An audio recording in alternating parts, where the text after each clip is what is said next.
Welcome to the Slop Farm. Enjoy the video. You start by getting straight to the iCloud backup screen so you can act now. Make sure you are signed into the correct Apple ID and connected to a steady Wi-Fi network. This lets the device report current backup activity. Once done, plug into power or verify battery level so the phone won't suspend the process mid-action. Next, open Settings, tap your name at the top, choose iCloud, then select iCloud Backup to see if a backup is in progress. Now that you're on the iCloud backup page, look for the live status that says Backing Up.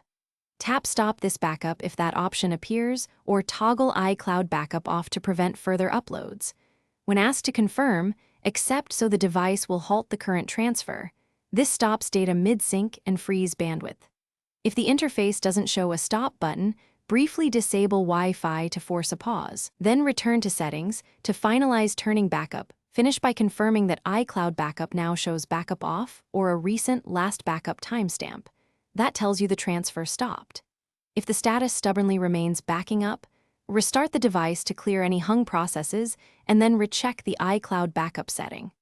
As a deeper fix, sign out of your Apple ID and sign back in, which resets iCloud services. Only do this if you understand it may retrigger syncs for other iCloud data. If problems continue, contact Apple support for account-level help. Thanks for watching. Consider subscribing if we helped you today.